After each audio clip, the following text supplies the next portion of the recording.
everyone, it's Misty with Kids to Cradles Nursery. Welcome back to my channel and welcome if you are new here. Today I'm going to be showing everyone how to make your own magnetic pacifiers for your reborn baby dolls. I get a lot of messages and people asking me how I do it, and it is actually very easy. And the nice thing is once you learn how to do it, you can make as many as you want for whatever babies you have in your collection. So I'm going to show you how to line up the magnet and how to measure it on your baby's face. I am using this sweet little baby in my collection. I've named him Reese Evan, and he is the Johanna Asleep sculpt, and his artist is Carrie Compton with Bitty Bunny Nursery, in case anybody was wondering, and he is absolutely beautiful. One of my most favorite babies in my collection, and I get a lot of questions about him and a lot of comments on him that are wonderful. I get a lot of people asking if they can adopt him. So he is an amazing baby. She did a fantastic job, but when I received him, his little pacifier that came with him in his collection, he is a little more complicated to make a pacifier for. His magnet on his little sweet face is located more in his chin instead of on his mouth.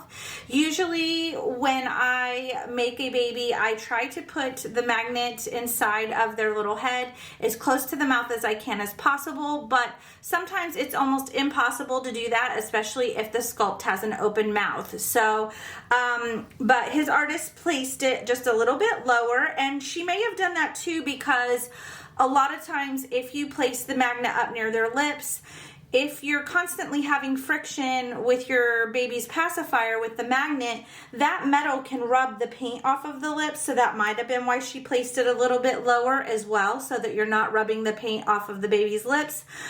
I myself use felt circles on my pacifiers to protect my babies, so I can place them in that area, and usually it makes it easier for me to create a pacifier because then I can put the magnet right square in the middle of the pacifier and it should match up.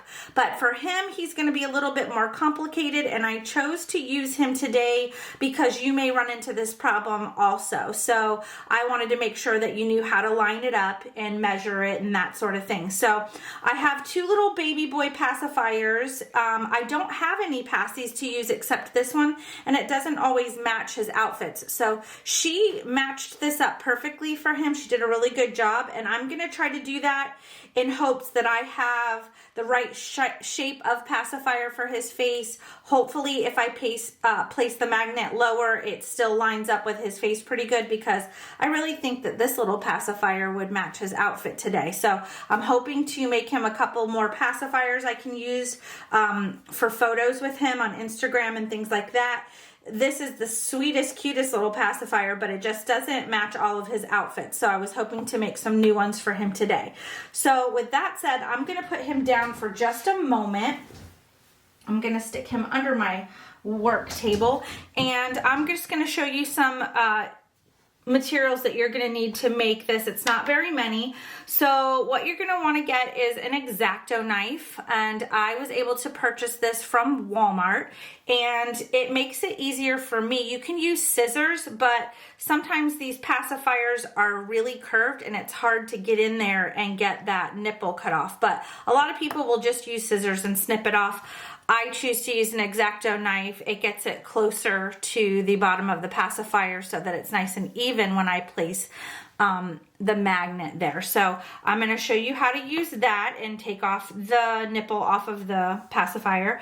I also buy magnets that look like this. I want ones that are fairly flat because I want the pacifier to fit nice and snug against the baby's face so it's not falling off or pushed way back. It looks more realistic that way.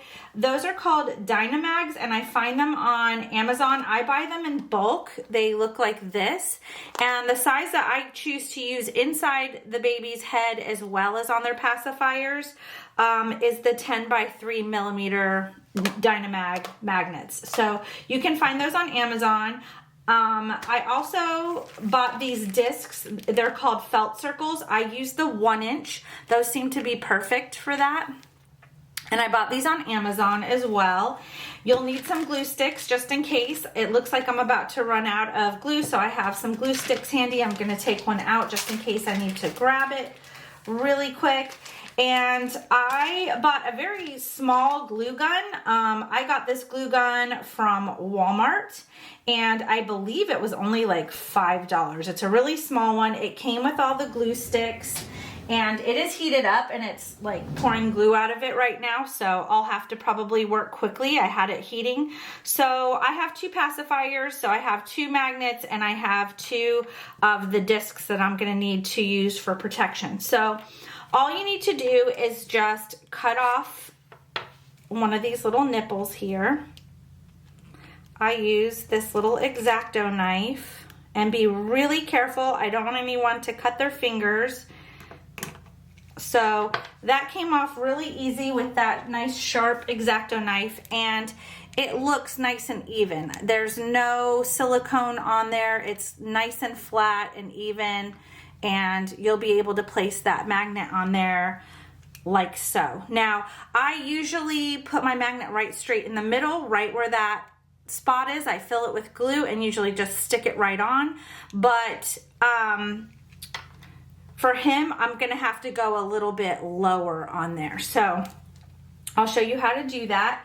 So first you're gonna wanna measure the magnet on your baby, and magnets don't match up if they're not facing the right way. So there is a magnet in this little baby's chin on the inside of his head, and you want to make sure that when you go to match up the pacifier to his face, that it sticks, that your magnet on your pacifier is facing the correct way. So I'm going to just put a little magnet on his chin. So now I know about where that magnet is sitting inside. It's definitely not on his lips. It slides down to his chin. So what I do is I kind of try to line up the pacifier with his face, and I see that it fits really good in that spot. And I kind of try to eyeball where that pacifier is going to go. And it looks like the top of that magnet is touching the very bottom of this spot here. So I'm going to place it there. So now we know what way it's facing. So when I take it off, I'm going to place the part that's on his face down on my table. You can also mark it with a permanent marker. I don't have one on my table right now. I normally do, but I always face it face down on the table, the side that I know is going to be facing the face. So I'm going to take it off, stick it on my table face down, so I know what side needs to go towards his little face. And I'm going to put him down here once again. And you don't need a lot of glue, you just need a little bit of glue, just a dot. So I'm going to put a dot of glue right here at the bottom of this pacifier. And I am going to place the opposite side that goes on his face right on the bottom of this passy right here. So you're going to want to let that dry. With the glue guns, I like using those versus the E6000 glue. This E6000 glue I use for the inside of their head. It takes a couple of hours for this glue to dry. I'm almost out, but I do have more in my table under here. I want to do it very quickly. So if you're wanting to make some quick pacifiers really fast, you're going to want to use a hot glue gun. As we've been talking, it's already dry and secure. It's already on there. So that's what we're looking at right here with that. So I'm just going to check his little face before I put the disc on, and just make sure that it's fitting his face good. Sometimes when you place pacifiers low on the chin like that, it will make the pacifier tilt and things like that. But that looks like that works really good with him. Like 5 minutes to do, and super simple. So you can make all the pacifiers you want now. So I hope this helped everybody. I hope this shows how easy it is, even on a more complicated kit. Hopefully you all see just how quick and easy it is, and it's fun to do, and you can go out and buy all the cute little pacifiers you want now. I do like being able to do this myself just because I want to buy cute pacifiers that match up with their outfits. With the Honeybug pacifiers, they come in all different shapes and sizes and colors, but it's so much fun and more realistic, I think, to be able to go out and get real baby pacifiers and be able to just match them up with cute little outfits. If you have bears on the outfit, you might want to get like a little bear pacifier, or butterflies or rainbows on the outfit with the girls. It's nice to match those up. So have fun, you guys. I hope this helps, and I hope this made it really easy for you. And until next time, have a great day and take care of each other. Bye, guys.